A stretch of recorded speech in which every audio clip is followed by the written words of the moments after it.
go time? It's go time. It's go time, my man. All right. Ready? Yeah. Let's do this. Introduce yourself. Tell a little bit about your store. My name is Mickey Ellis, and my prison number is 464-849. And I parole in 2 more months, so I'm short timing, and I make swim baits. Yeah. So you're actually from California. Yeah. The Swimbait. It's Capital. Kind of the originator of the big Swimbait, right? Yeah. They brought it here. I mean, Yeah, no. So seeing what there was nobody, like when I moved here in 2012. Yeah. Nobody was talking about swim baits. Yeah. Okay, they were fishing. I used to sell I started selling swim baits to Lake Fork Marina, right, in 2004, and it was my mission fish. Right. So and, you come on. Yeah, man. Yeah. Well, I started in 2000. So there was some guys that hit me up. Some of the guides that hit me up when they found out I made the, like, I'm gonna grab it real quick. Yeah. So I made the first weedless swim bait in the world, which kind of gave me a boost. You know, like, right. I was doing stuff nobody else could do. Like I was. Well, this is this swim bait's great for my stepdad because he likes to throw his and get them hung up all the time, right. And it works good. So I like the way this was, and it's got the good slender profile. It's my favorite bait that I've ever made. Really. And this came out in 2000, March 3rd, 2000. We released it at a Fred Hall show. I took 500 of them for $20 a piece and sold out. It was a 5-day show and sold out in 3 days. So I just left a big old sign that said, "Thank you, Jesus," and ghosted. That's the only way, right? Jesus, well, that's what this means. That's what it said. We talk about Jesus. Yeah. Number one. Yeah. That's got to be that way. So that's what mission fish. Is that what the mission fish? Yeah, for like going on missions and right. Supporting missionaries. That's awesome. Yeah. That's awesome. Yeah.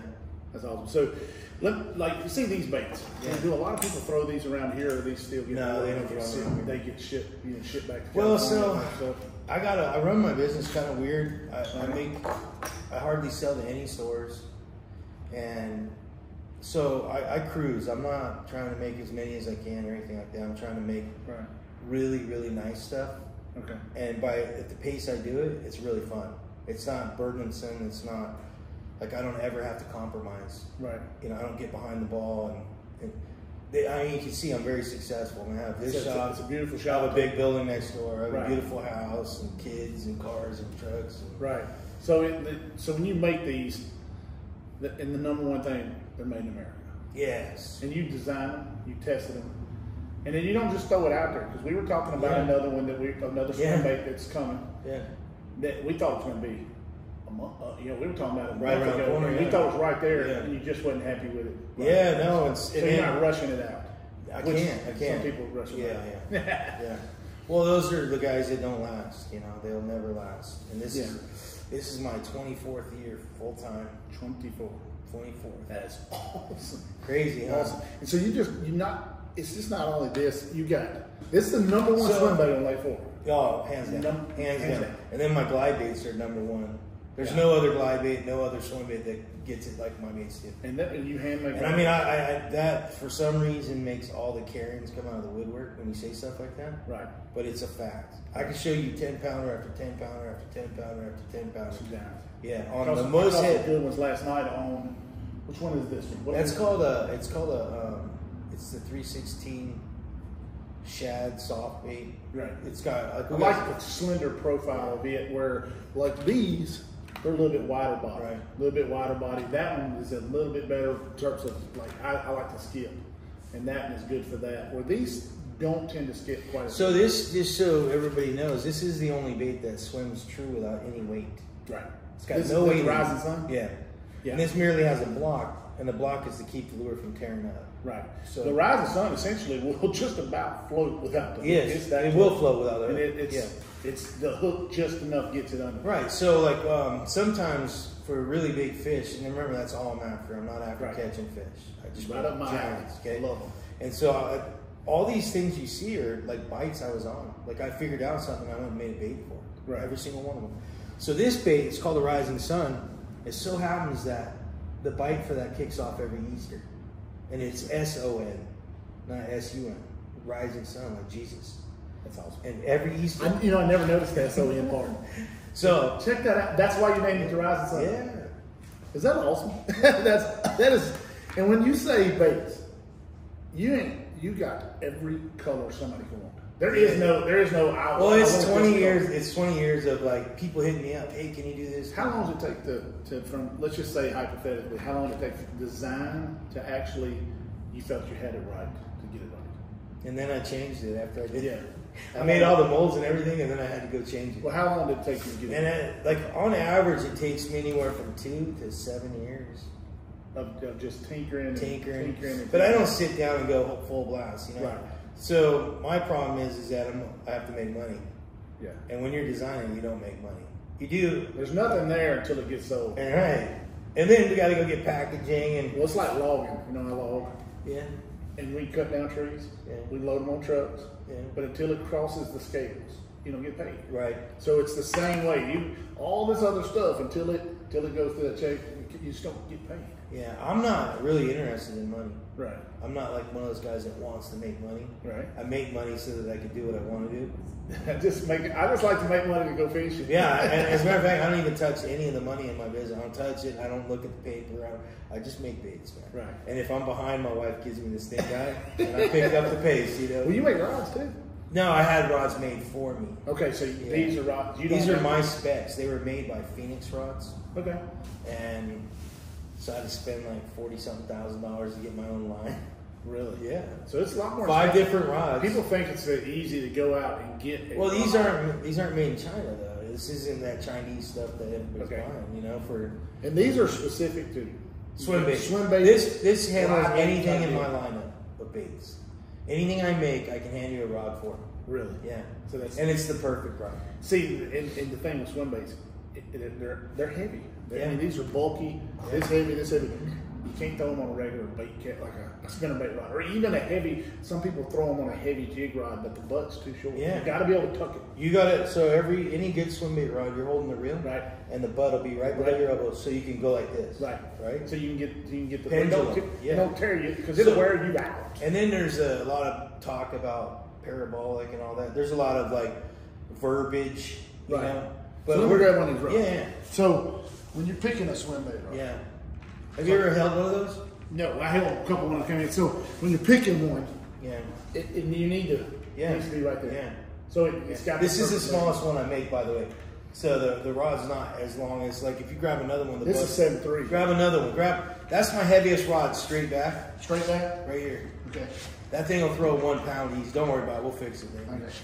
So this is that'll throw 1 pound. Now feel how light that is. For a rod that's what is that? It's got to be 8 foot. That's 8 foot long. Everything's 8 foot. It's street legal. So this is cork underneath. Okay, so you just grab it. X-block. It's like a heat shrink. Okay. Yeah. Protect, but see, you get better feel with cork.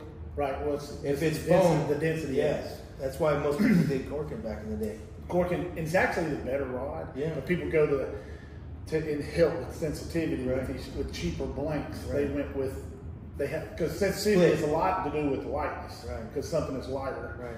So that's what they said. They went to the foam to try to lighten the reels up because everything's about light.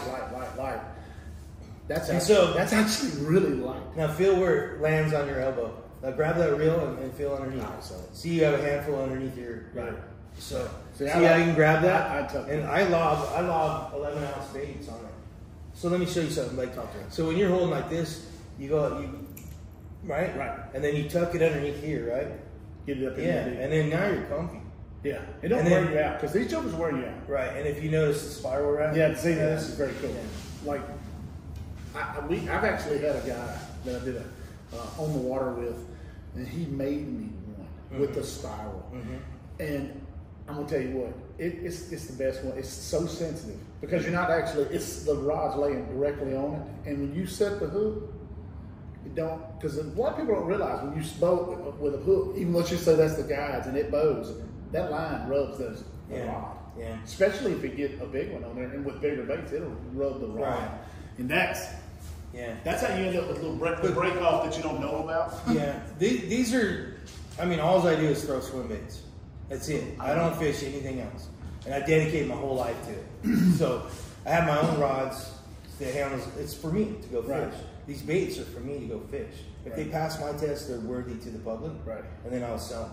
But if they don't pass my test, then they're not worthy. Like I started doing this because before, when I first started making swim baits, these were all soft plastic. Right. And a fish they'd shear the tails off, or when it hit the net, it would just tear the tails off. Right. Yeah. And I was that's Lexan. That's Lexan. Yeah. You ain't getting And it. That's bulletproof. Yeah, almost. But, well, you can break it. Maybe headlights are made out of Lexan. Right. You're gonna have to hit a rock or something to break it. Yeah.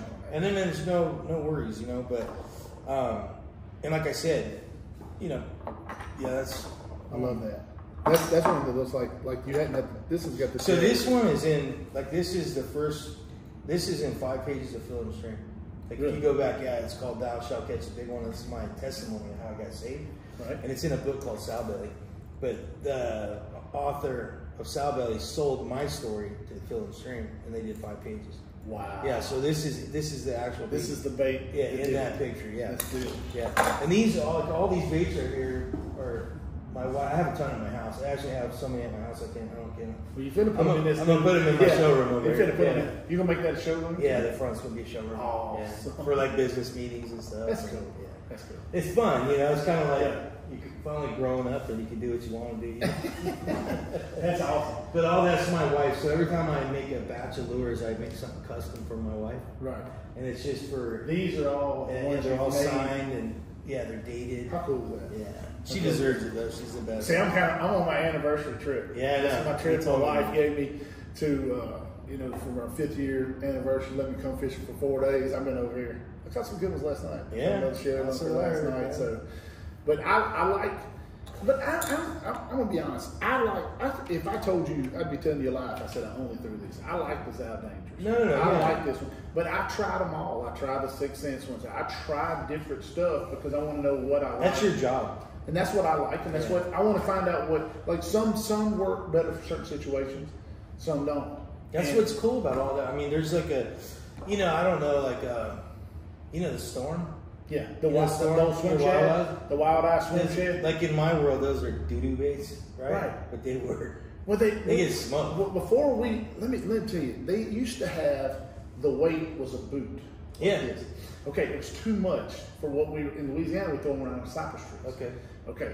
So what we would do is we would slit the bottom and cut the corners to get it light, and then glue it back. Yeah, wow. And that's what we would do because when we started throwing them, there was no soft swim bait. Right. There was no soft swim bait, and so but they were so heavy because you throw them and you couldn't keep it up because you couldn't really. So we started trimming the wings. We would slit them, and then they stopped. I think the big ones they don't make anymore. Those were actually saltwater baits. Oh, yeah, they were. They were saltwater baits. And I remember Kelly Jordan, and this is kind of where we started fishing. He did a video, and I don't know I can't remember who it was, what the video was for. But he was going out on Lake Fork, and he would throw them to the bottom. Back when electronics was old school, because he would go across and he'd say, "You see these humps?" He said, "This bottom is flat. That's a bass. Electronics just are not. That's a bass." And he would throw it out there, and he would crank it and reel it and go off and reel it up. He was doing that, and he would just reel it up and then go down. He'd go, "There it is." And that's where I started. I was like, "That's cool." But he was fishing real deep. And he was like, "I wonder if we could throw this in my tree." That's one of my favorite retreats. Yeah, I do it on saltwater and freshwater. But that's what he was doing. Kelly Jordan was doing it right out here. Yeah. He was right by the bridge, right down there. In the video, you can see the bridge and see exactly where they're crossing, and it was so cool to watch him. I tried to emulate that so long, but in Louisiana we don't have this type of thing. We have Toledo. Well, why do you still live there? Why? Yeah. Because my wife's pretty and ain't going nowhere. That's legit. I'm the kind of guy, if fishing sucks, I'm moving, man. Well, and the fishing's not bad, it's just different. Yeah. We have cypress trees. Yeah, a lot of 10-pounders.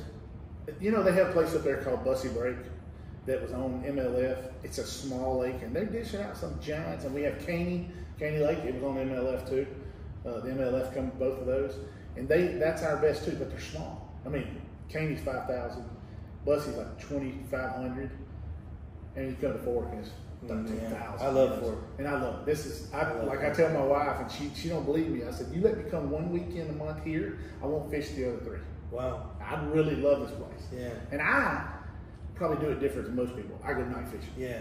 And I throw the traditional night fishing was a big worm and a black spinnerbait with a big thumping, and that's what you do.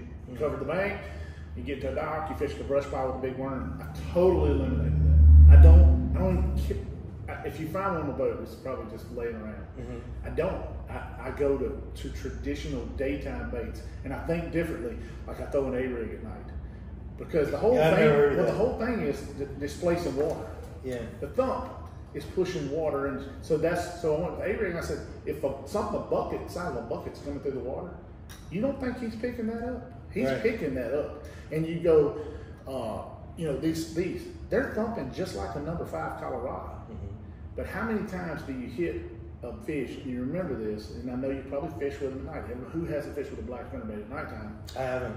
Well, but you hear that, and he hit the blade. I've never fished with a black spinnerbait. He hit the blade. You have a lot of that because the blade's above the bait, and they miss it. Okay, because they go straight to the blade. Right. So you start fishing this, and it's thumping. Yeah. And they come up behind it and they engulf it. Well, that one that you got me hooked on that one. I threw it last night. And this got a really big kick. Yeah. And it literally feels like a number 5 Colorado coming through the water. That's what it's intended for, is a vibrate. Right. And it does. Yeah. And it's perfect. It's perfect for night. You couldn't believe it was. I spent like 2 or 3 years just designing tails. It's not that easy, is it? No, to get them right. Yeah. I mean, you can make anything wiggle, right? Right. But the wiggle that they want, it's got to have head movement. Yeah, it's got to have that. That's kind of like, if the tail's doing what it's supposed to, the head's gonna wiggle. Right. So you're not really focused. So you think?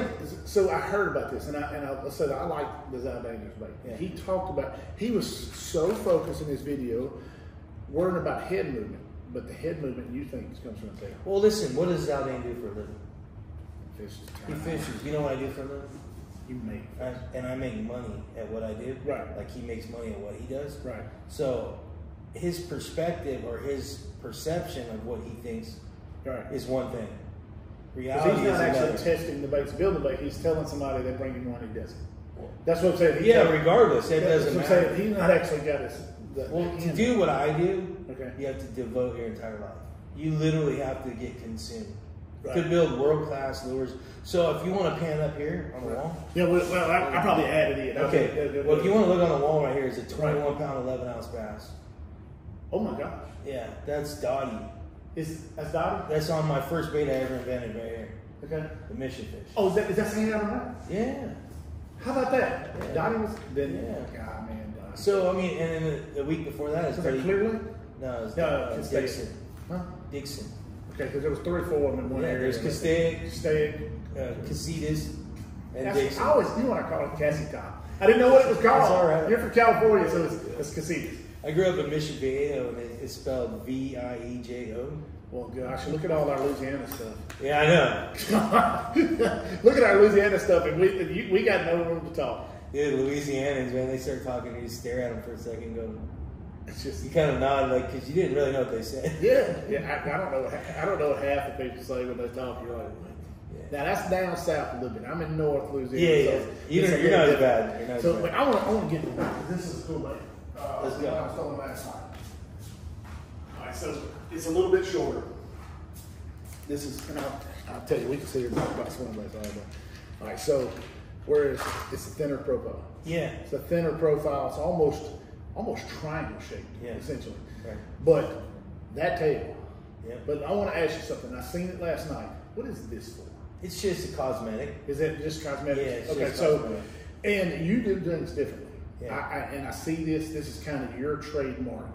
It's the block. Yeah. I see this. You know, this lure was made in 2004. Okay. So it was something I stumbled across to get what I needed done. Right. Like I don't go to China and have like injected parts made for my baits and all that stuff. Right. Okay. They're all handmade. Everything's handmade. Even the tubes, we hand do the flange on the back side of the block. Huh. We do everything. It's like I'm like. I love mine. Why the block? Is it just easier? So what it does is it keeps the head from tearing up. Like you get 20 fish off of one bait. Yeah, my blocks. Yeah. I've got some that just literally. Yeah, they look like fuzz. I don't know how to stay fast. Yeah, because I'm a big on the rising sun. Yeah. It is awesome around cypress trees. Is it really? Because cypress trees are notorious for being 4 or 5 foot deep. If you throw crankbaits, spinner baits, they get caught on the knees. Around the tree, there's knees everywhere. What is a knee? Cypress knees, roots. If you look at the cypress tree, it's got the little see the. I never looked at a cypress tree. If you ever look at the cypress tree, you'll see around the tree, it's got a root system, a little knob sticking. Okay. Those are cypress knees. Is that why the fish like it? That's right. That's exactly why. If you throw a spinnerbait and that stuff, you do take a chance of going through there that it's going to roll and catch it. Okay. I can take this and reel it above them, and I know it's not going to get into it. And you don't have to go fast. That's the slow it down. You got to throw a spinner to get it above the spinnerbait. You got to go really light or throw it fast. And crankbait, you're just hoping and praying a square bill comes through there. Sometimes it does, sometimes don't. They're good baits, but sometimes it does, sometimes don't. You know you can control this. I can reel it and creep it. I don't know. You can reel that and creep it. Yes, you can really creep it. You can creep it over a brush pile, and that's why I like. That's the first one when I first bought one, and I bought a Rising Sun. And I didn't know what it was. I didn't know. I just saw it was up. I had one of these, and I bought it. I didn't know it. I was like, man, this thing is shallow. I got to figure out how to use this thing. Yeah. Yeah. Well, a lot of people. So out here, when we fish it here, is in the daytime. Right. And like during the shad spawn. Right. Like this is the only time I'll fish near the shore. Right. I'm pretty much mainly points or offshore kind of fisherman. Yeah. It's more consistent offshore and points for me. Right. So this bait, like the perfect typical, I'm gonna catch a 10-pounder cast with that bait right there. It's 20-pound fluoro, 20-pound fluoro, 6-to-1 gear ratio, and bomb it out as far as you can. Try to, like with swimbait fishing, we're talking big fish. We're not talking 5 pounds. Livescope, when he won, he caught some fish on yours. Yeah, he's actually a good friend of mine. He caught some on yours on an island right by where I put in. Yeah. I fished very close to it. I caught a 10 off that ramp you guys put in on. Really? Yeah, right off. Well, it's so cool. Elite Series, and nobody caught it. I can show y'all. Yeah. That day, it was showing the aerial photo of that island, and 2 giants swim up in the shallows. And that's what he's doing. He's throwing it, and he is trunking it. God, he looks like he's throwing it 23 miles. Yeah. I guarantee you. I'm gonna tell you something, man. I've fished with a lot of guys. Right. He's a freak. You know, he went to ULM over in Monroe. Did he really? Which is right like 20 minutes north of Monroe. I didn't. He looks like a big. He's a lineman. He played football. Yeah, he looks like a big ding dong, dummy, you know. But he got college play football. He's smart. Yeah. And his fishing. So I used to have this old man. Real quick, I don't want to go too far off, but this old man used to run tackle store over here. Yeah. And he's telling me, you need to sponsor Lee, you need to sponsor Lee, you need to sponsor. And I was like, I don't sponsor anybody. I don't do that. I don't play that game, right? And then one day I went in there and he's like looking sick. And he's like, man, you need to sponsor Lee. And I said, call him, dude. Just call his butt, man. Yeah. So I set up and we went fish, right? Right. I took 11-inch live. I took a bunch of stuff. And it was a test. I want to see what he went for, what he reached for. Right. So I opened up this bag full of baits and everything. And he reaches straight for 11-inch live bait in a color that's now called Lake Fork Special. Right. And he picks those up. Yeah, I don't have the color, but they're up there, that big guy. The big one up there? Yeah. And this is a true story. And he picks it up, ties it on, and I look at him, and I'm thinking to myself, all right, like either he's faking it right now, or he's my man. Right, he's my man. So we fish a spot, he's casting, I'm watching, he's fishing exactly like I do. He's fishing it slow, which is weird. I didn't think he would, being a tournament guy. Or being a guy that can fish fast. And then our second spot we went to, dude, he stuck a 12. No. And I said, just take me back. I'm done. We're good. I just pushed about $3 grand worth of baits to him. You're my guy. Yeah, and I said, I just go, look, man, like, I don't want to pom-poms and 316 is the best. I just fish, dude. If I can help you, it'll help me. He's a good dude. He's one of my favorites because when he caught that 43, I mean, that island. I've caught so many on that island. That guy's a freak, though, man. Yeah. That guy can fish. He really is good. He's so good. He's good, but he's proved to be good. I mean, he went over to Ross Barnett, Mississippi, which is mud. Yeah. Did he do good over there? He won it. I don't do any tournament fishing. I don't follow. Yeah, well, I watch my guys. We talk about tournament fishing a lot on that because it's when you bass fish, and you do Livescope because, like I said, I like the Livescope things. I like to see it. Yeah, I'm into that now too. But we've talked. I learned so much about the fish and what they do, and that's how I kind of learned about throwing baits at night.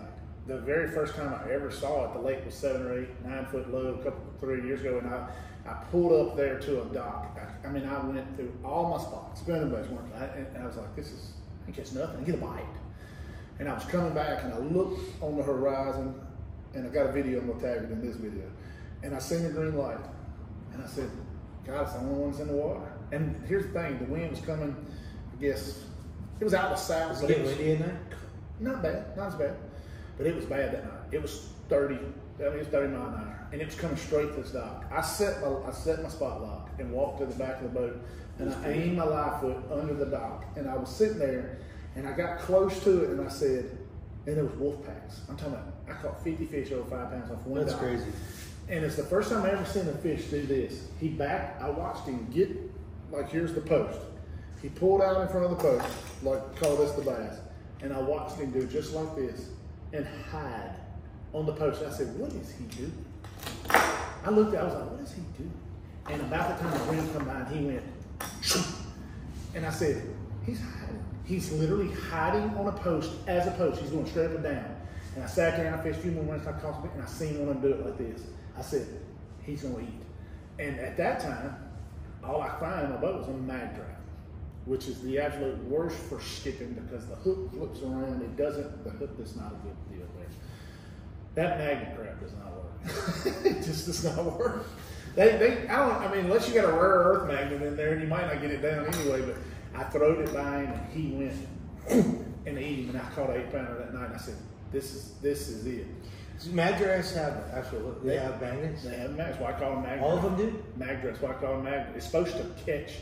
It's supposed to keep the hook up there. It does not work. So I've always had a theory that like that's a foreign force. Like their magnets put off a force. Okay, yeah. It's foreign, right? And so trophy hunting, I wouldn't even take a risk having a magnet on a bait. Well, but you're getting reaction fish. You don't think that electromagnetic stuff works? I'm going to tell you something. I got cameras at my house, okay, and they're placed. All you got to do is go look at the camera footage at night and watch bugs, moths. Go to the camera? They go to the camera and they land on the lens of the camera. There's nothing, they didn't see it. Right, it's something to do with the electromagnetic pulses in it. Yeah. There's something going on. Yeah. And if you don't think magnetic pulls on stuff works, if the moon can move an ocean, yeah, the fish can feel it. I don't care what people. If the moon can move an ocean, it can feel it. Anybody says it. So there's something going on there. And so what I have been doing is like I said, I've tried to go to a baits that don't have the magnet, but a lot of them do. And then we found you. And yours, they're different. They're different style. They're the big body. This is all, if you know the hand pours, they have that wide body. Yeah. That's what I love. I love the width.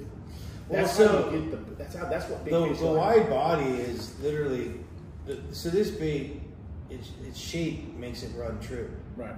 It don't turn. A wide body, so if you have something built like this, right? Like a boat. Right. Where's the most buoyancy at? Right at the top. Right. Right. So it's wider at the top. Plastic floats. Right? Yeah. And that's what these other dingbats don't know. That's why all their baits have lead in it and all this other stuff. You don't just make this, you got the ones that don't have a hook, so you can rig it yourself. Yeah, I have the weedless one. Yeah, the weedless style. You got the very first ones, of course, that's got Dottie. That's got Dottie in her. It's in Dottie's mouth. Well, so I bring up Dottie like back to like we're looking for legitimacy, okay? Because now we live in a world where they try to sell you snake oil again. You know what I mean? If you get 5 guys saying snake oil rocks, you get people start buying it, right? But snake oil doesn't rock, no matter what anybody said. So my point is like, if these people run around and say this is the best bait there ever is, like Zaldane says this is the best bait there ever is, where's your 2111? Right. Yeah. Or shut up. You got to show the results. Yeah, and like I said, I like Zaldane bait, but I've watched several videos of his, and I haven't seen him catch the giants on it, and he does it. He does it. So, and but I tell everybody else, if you think that one bait, if you come out, you're an idiot. You're lying. You're lying yourself. Yeah. Like I said, I fish several different kinds, but that don't, because you want to know this is not going to work for everything. Right. That's why it makes so much stuff. Last night, I've been catching on big baits. I went last night, and they were on this. Why? Because they're fish, man. Night. They're different. They got on something different. And I tried everything. Here I am thinking, shad spawn, they're finna bite my A-rig. I ain't had one bump it yet. Why? It didn't they're different. So you got to have your rotation. And my rotation's a little bit different than everybody And you got to else. keep looking. You got to look for different stuff. Yeah, and you got to see it. Last night I caught another share number that you enter, and it was over 8. And you can ask my stepdad. The dock was filled with whites. I was watching them on Livescope, and it was white bass. You know, they was there. And all of a sudden, I said, "Dude, they all left." The bass, the white bass. White bass, yeah. I said they all left. I said last time I seen this, I said a bunch of big bass moved in. I said all the white bass left. He went, "What?" I said I was sitting there, and all of a sudden, I said, "There they are." I said, "Whole school swam in." The white bass left. The big bass pulled in. I threw it over there, and it went down. Dunk, smoking. But the white bass were just swarming. Yeah. And I watched them swim off of the screen, and the big bass swimming behind them. So they weren't playing around. Yeah. They were gone. The pit bulls came, man. Son, the big lion showed up, and the lamb said, "I got to go." So when I used to night fish in California, I developed a trick. So I caught a fish. I caught three fish over 16 pounds. A 16. I went from an 8-pounder to a 16. That was my biggest fish, was 8, and then all of a sudden I went to a 16. Right. On this guy and this color. Okay. This is the mission fish. What color does that mean? This is hitch. Hitch. That's Yeah. like the most popular color everywhere. Right. I invented this color. Hitch? There was no hitch color. There's no hitch. No. And you're the man. Yes. That's awesome. Again, sorry, I mean, everybody hates it, but anyways, and I only did it because this represents a baby bass. Right. It does. But in Northern California, there's a lake called Clear Lake. They have hitch. Yeah. And it was important to have a bait with a color called hitch. Hitch. Yes. Anyways, this is called Clear Lake hitch, and I did not invent this color. This color was invented by Osprey Lures. Okay, Osprey. Yeah, and they have. Everybody knows Osprey. Yeah, they have some of the best colors ever. This is a variation. If you put an Osprey next to this, Right.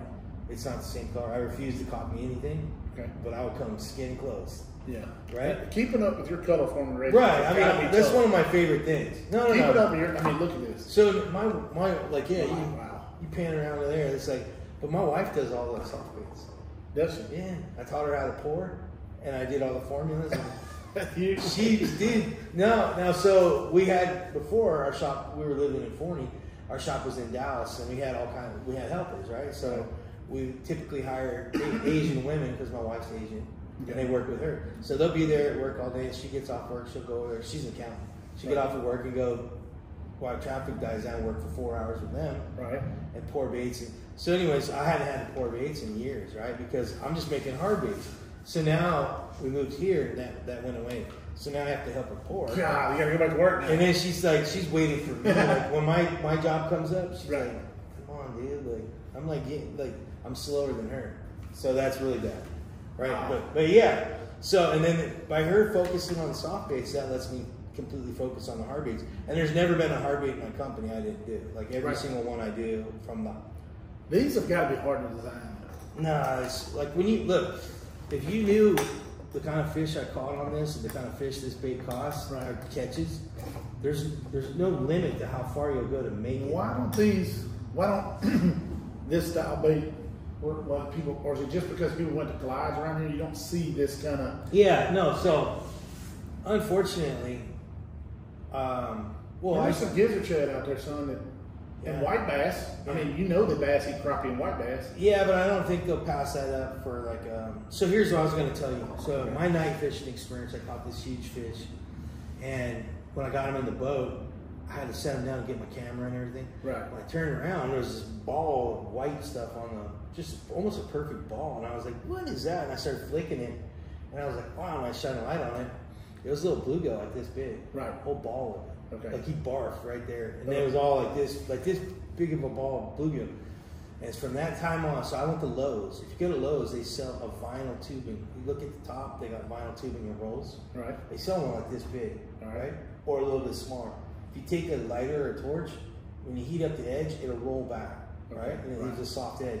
I put that in their mouth, down their gullet, and hold them by their tail and shake them, and they'll throw up.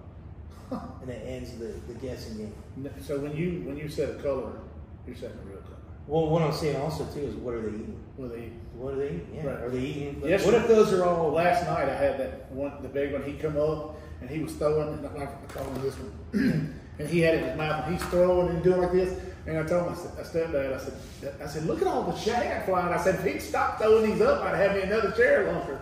He was spitting and slinging shad. I said, he's slinging up a half-pound shad. And they were all this same size. That's what they were doing. So that's what I'm saying. Like, what I had me catching them on bigger. For some reason, what's going on now is they're going smaller. Yeah. They're going smaller. Yeah. And it's probably what's hanging around more. Yeah. The lights and stuff is where we go. So that's pretty awesome. You tell everybody you fish lights? Okay. Yeah. I've been telling them for 2 years. Guess what? I ain't saying so yet. Here's the thing with night. Here's the thing going night fishing. I like it, it's peaceful, but you got to get ready to fight some mosquitoes. Yeah. You got it. What are those other bugs that just land on you? God, mayflies or whatever. I don't know, man. And it's like African plain, you know. You tear up stuff. Yeah. You break it. You step on rods. You just don't have you're fishing and you fall. You're just using your ears. You're falling all the time. I fall down all the time because you hit a stump and you don't have that, and you're just feeling where you're at. That's interesting. And so a lot of times, because I can't see, I'm really more than anything focused on what I'm seeing on my screen. I can't see anything. I forgot about that. So I love the Livescope. Whereas in the daytime, I fish a lot. I'm looking around, I glance, and I don't constantly. But at night time, I have nothing else to look at. Yeah. So it's my eyes, and so I'm focused on it a lot of times. And someone hit a stump, and it's everything you do. You're go to. I'll tell you what. I mean, there's no like as a bait maker, there's not too much anybody can do for you because it's all over the place. Yeah. Like one day it's this, one day it's that. It really is. It's your job to keep your eye out and start looking for really cool stuff. That's what I do. I try to tell everybody, man, if you're fishing what's normal. I didn't even know this was a store, and then a guy told, because I knew the baits. Yeah. And then a guy said, man, he's got a store. I was like, he's got a store. The first time I come, you were closed. And then I looked it up, and it was on Apple Maps. Mm-hmm. And then I came, and yesterday I sat at the gate waiting on you to open up. Pretty cool though. Yeah, I sat at the gate waiting on you to open up because I told my stepdad, I said, you ain't never walked into a store till you walk in this. This is my store. Yeah. I love Swimbaits. I like, you got 6-inch, you got 7-inch, you got. These are 8-inch, yeah, big 8-inches. Look at this. Oh, we got to find. Let me see where's the hitch here? I got to see. Hold on. Right there on the left. That's it. That's clearly a hitch, yeah. All right, so this is the normal what we're throwing. Normal. This is probably what most people throw. Right. This is something you want to throw. Yeah. You're throwing. No, not really. Do you necessarily go to just because? Or do you go all over? So I only tie this on. if I really want to catch a fish. Really? Yeah. Otherwise, I'm 90% of the time experimenting. That's what I tell everybody. In order to catch big ones, you got to target just big ones. Yeah. That's all I did. Last night we was out for about 8 or 9 hours. We had 5 bites. Yeah. And 5 bites, and that does not play with people's psyche. No. Especially at nighttime, because you're sitting there and you're going, and I'm talking about covering miles, and it's starting to mess with you. You go for the first 5 hours, and there's nothing happening because, as we all know, you got Livescope. They're just jumping in the boat. I ain't jumping in the boat. I see them. It's more aggravating than it is anything. You have to keep going because you never know when you're going to get to the right dock or right stump, and then all of a sudden it just happens. You're reeling it, and the same fish that's been sitting there for 15 casts in a row goes, and he doesn't. He just comes out of nowhere and he decides to feed. And so the stuff you're saying is like, that's weird, man. Like the guy hiding up against the post. I never said. They're smart. I think the one thing I know every time I hit the water is have respect because these animals they're really smart, especially this lake. This has to be the #1 most pressured lake. That's what everybody says, the most pressured lake in the world, dude. This place had like on a normal year it has like almost 60 full-time guides, and it's taking 2 people a day. Think about that. Yeah. And I know a couple of the guides are good, man. They're not just good. They're some of the lead. Yeah. Where these guys are bad. I mean, I remember. I'm gonna plug my buddy James Caldemeyer though. Caldemeyer? Yeah. Man, I know of him and I've heard him. Yeah, he's a stick, bro. He's a stick. He's a stick. He's a stick. See, let me tell you the guy that I first met as a guide. And I use his boat lane chart because it's the one that's on Lance Vick. Yeah, he's just he was a skeeter guy. Yeah. And the reason I met Lance because he actually I had his chip too. He fished on the Elite Series back when it was like top 150. Did he? Yeah, he actually made it to the Bassmaster, and then he fished on that. He was on the Skeeter, and I remember him. I used to ride with him at the Skeeter because they did boat rides, and I would always get in with him because I wanted to pick his brain because I knew he was a guy. And then I bought his boat chip.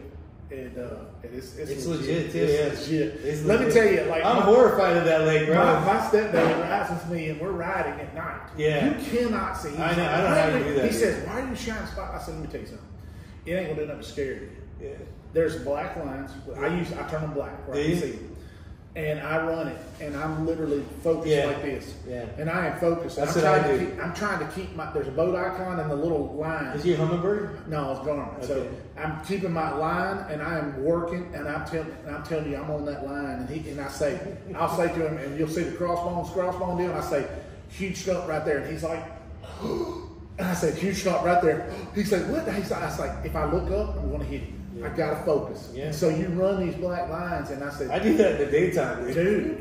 And I watch people run, and I go, yeah, because there's a tree going into Little Canyon. It used to have the mannequin on it. You remember? I didn't see that. You no. remember the mannequin? How long ago? I don't know when it failed because there was a Okay. few years I stopped going. Okay. But when I used to come to owners tournament a lot, I moved here in 2012. so it was probably right before then. I heard it got knocked down. It was a 7-year drought. But it had a mannequin.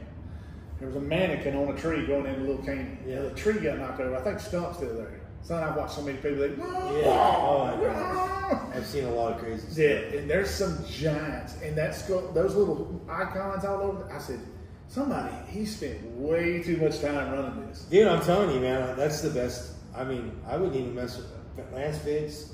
His stuff, there is no other chip. Nah. That's the only one. I can afford whatever I want. I bought that stuff. He didn't give me a discount. Is there another one? You're just, Is there yeah, even there's another? all kinds of dingbats. You know, That Lance Vick chart. it's just like people talking. Lance been doing it so long. Yeah, it's like guys talking about Livescope, and you can tell they don't even know what they're talking about. They don't even know how to fish it. I watch 90%. 90% of the people that do it. Here's what happens. They go out scoping, and they go. Well, they'll see a fish, and that amazes them, and they don't catch it. And the first thing they do, and it goes with this too, to fish these, what do you say? You got to commit. Yeah, you got to be willing to zero Yeah. to be a hero. You Yeah. have to. So they go out there, and it doesn't work. And so they catch nothing for 2 or 3 hours, or they don't get it. Now, there's a lot of people that's good at it. Don't get me wrong, people way better than me. Right, no. But they do it, and they commit. But they'll go 2 hours, and they'll catch it, and they go back to the bank. Throw a spinnerbait down the bank, which is like what everybody does. Throw a worm down the bank. And here's what's crazy. They'll zero for going down the bank 8 hours, and zero for 2 hours Yes. on the live scope, and go, I just don't have no confidence in 100%. it. And I'm like, what's the difference in a zero and a Right, zero? right. I mean, a zero's a zero no matter where you go, and you don't even want to try it. I know. And some people are just not built for Right. that type of thing. Well, there's some mentalities too. Like I know guys that they will fish until they'll try to fish while you're getting the boat. I mean the trailer. They'll sit there, right in front of the ramp and still try to fish a little more, right? That's called grinding. That's not fishing. You got right, to go. And that's grinding. So fishing is figuring stuff out, right? And for me, like if fishing sucks, I just go home and make baits. Right? I love making baits. So I like to do it. I'm out of here. I hand pour a little bit, Yeah. just because it's fun. Yeah. It's fun to do it. I don't have that. I wish I knew how to make molds because Yeah. I have things that I want to try. I have things I want to try and do, but I don't know how to make the mold. I don't know. And do some research, just like you do with your Garmin stuff, man. But the thing I always encourage people, like if you have ideas and you don't do them, it's a sin. Because you could be making something that would help everybody whack fish, right? Or make your you know what it's like. I mean, what you see. Yeah. Like the newest lure I have is probably from 2017. Right. That's the last newest lure I put out. That's something new coming up. Oh yeah, all kinds of stuff, That's man. something new coming. So now with the economy tanking and Biden screwing everything up, and Yeah. the retards getting retardeter, right? With all that going on, it's starting to get tough, right? Right. So I'm cool with that. I want to see what it takes to survive. I want to see So what do you got? What do you got coming? I said with the new building. We're gonna move toward. We're getting a couple of machines to start injecting baits so that we can make 3. Like we could literally make, instead of, this is called an open mold pour. Right. So everything I make right now is an open mold pour. Okay. And now we're gonna inject 3D, like 3-dimensional. Right. Where later they'll be painting. Like we'll paint like I could literally get a soft bait and paint it like this. So it looks real. Paint that. Yeah, it'll look real. Now, one thing that everybody loves about these, hand pours, is the softness. Yeah, I love that. That's just the plastic. But I mean, that's what I've noticed. That like I make the same stuff I hand pour with. Yeah. Is also the same stuff that I inject. Because the little Rage swimmers. Yeah, but you're doing it. I remember. I think we talked about that. Right? Did you show me some? Yeah, I showed you some. Okay. The stuff I hand pour, but I use the Rage swimmers because I use them on my A-rigs. Yeah. And it's so much cheaper than buying $5 for a pack of Rage swimmers when I can inject it for 45 cents. But it ain't hand pouring. So this is what I'm talking about. Those are soft baits. That's legit. Right? So here, like, I don't know if you guys can see that, but that's legit. Those are 8-inch gizzard shads. So that's where we're going to go now, and bring out the really good stuff. Like the fine wine. We bring out the fine china. Right. You can get the stuff off the top the shelf. Water Jesus turned to wine. The stuff off the top shelf. Yeah. The good. The good. Man, this is awesome. Right. This is awesome, dude. Thank you so much. So one tonight, one more night. One more night? One more night. We'll head on in the morning. Hell yeah. Hey, where's your father now? My stepdad? Yeah. He's out white crappie fishing. Is he really? Yeah, I got a guy that takes him. No, I got a guy that was one of my first on the water classes. Oh really?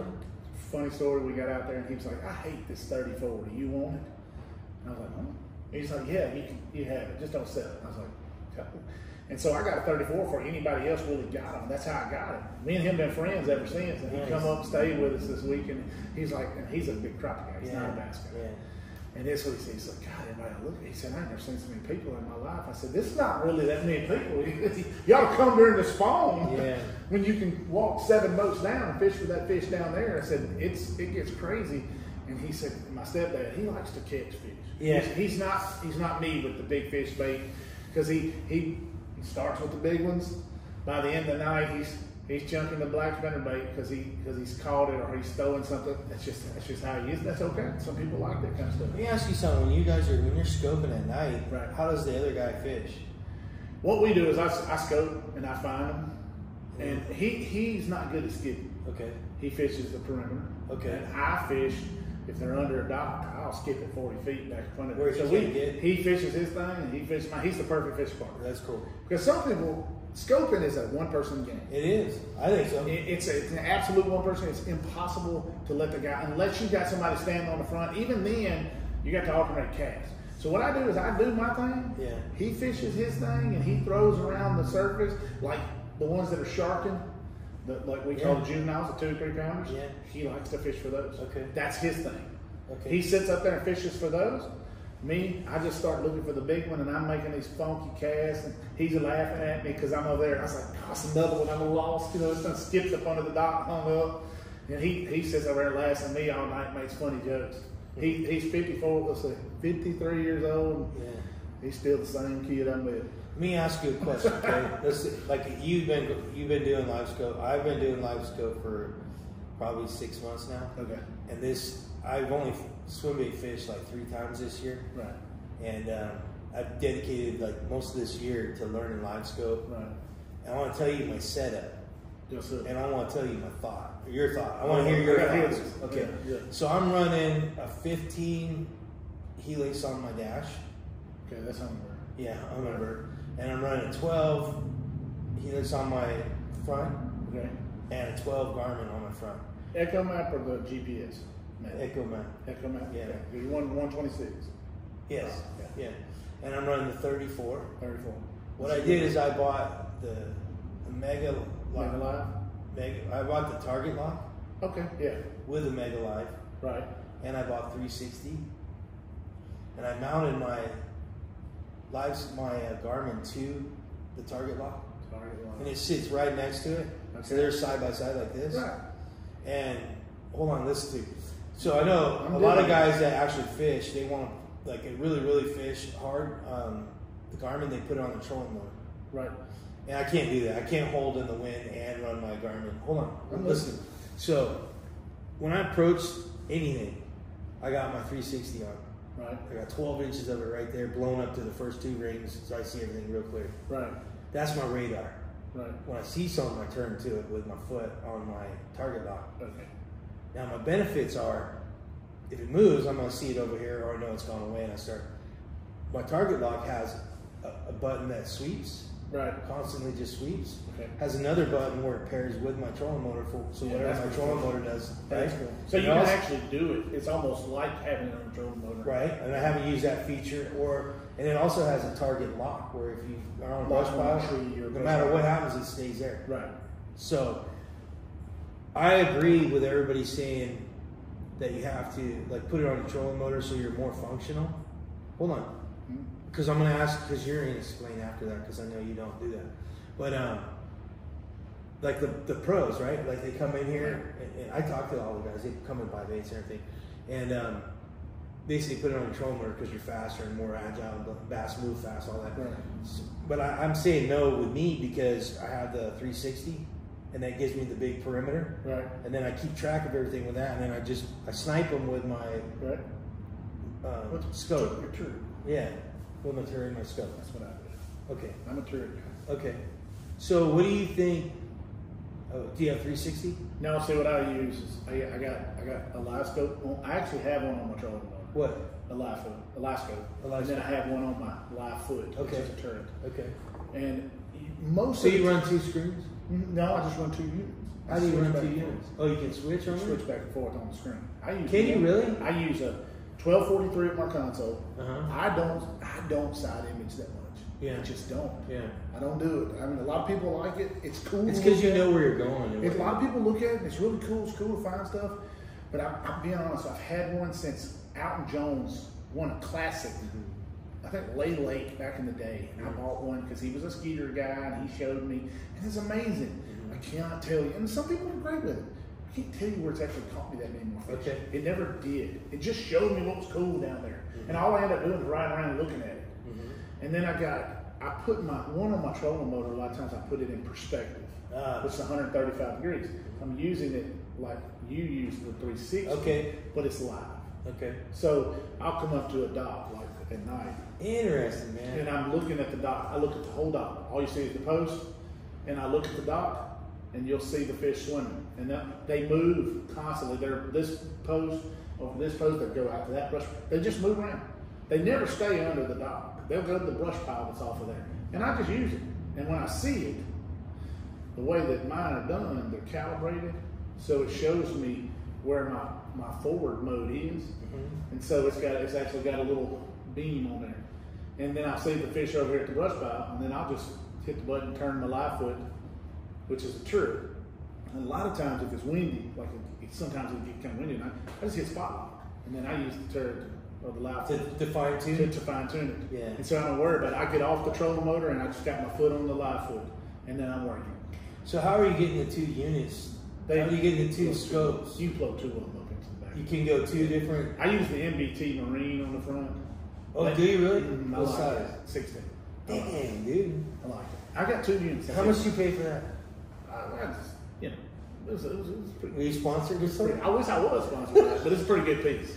It's a pretty good piece. But it's a pretty good piece. But it's a good because it allows. Will it work on a regular Garmin like 2? You have a GPS map. Oh, you got an echo map. See, I got a 1243, and then you run a couple cords to the front, and it mirrors the unit. Right. It mirrors the 16-incher, right? Yeah. It's 22. They got another one coming. How much was that? Like $29.99. Dang, but think about I this. have 20 grand into this now. But you think about this: a 16-inch is like $6,000. Yeah, I know that. Okay. Yeah. So I got a 1243, which I already had. Right. And so I got this. So for less I see what you're saying. I got 2 units. Yeah. And That's what and it's so big that I can split screen them. I put one on top of the other. Okay. I put my forward on the bottom and my perspective on the top, so I can use them both. And then you just tap the screen to go to the forward. Is it tap the Echo map? This same, my GPS map and the MBT are the same thing. They're both touchscreen. Well, what I'm saying is like the unit I have, I don't remember. I think it's a 1226. Yours is touchscreen. Yeah. But if you do a split screen, if you happen to do, and you can use 2 on yours. On that one? Hmm? It's got two plugs. So you just got to switch back and forth. If you made a split screen, you could have both going. Tap it. It's too small. It's just for searching. Yeah. I just use it for searching, and then I tap it, and it blows the forward up, and you go to work. Interesting. It's fun to do. It's fun. That's what I like to do. I like to do that kind of stuff. Some people use it differently. I mean, I have come over here in the wintertime. It's a whole different world because they get out there on them stumps and they just sit there. And man, if I can get them to so in the winter, you're not using lights? I go to the lights because they're there, and I've caught big ones. As a matter of fact, this year at Christmas, I had a 43-pound stringer fishing lights 3 days before Christmas, cold, freezing. But I still go out to the stumps, and I'll fish. Do you have specific stumps, or just near the lights, or what? I don't know, just go out looking. Just go out looking. That's a lot of looking. If you find a piece of wood, and you see one, like I'm looking constantly. Now that time of the year, I use it a little different. I got one on the trolling motor, and I turn it to forward, and I have my live foot just waiting, and I'm looking. I'm searching my trolling motor because it's faster. And then when I find it, spot lock. Do you go forward? Do you go like when you turn it upright? Is that because it's deeper? Was that forward? Yeah. Yeah, because it just I'm specifically targeting one fish, but I use it on the trolling motor and I'm looking fast. As fast as I can safely go through that camera troll, and I'm looking. See, that's what everybody's telling me to put it on my trolling motor for. But then I spot lock. Right.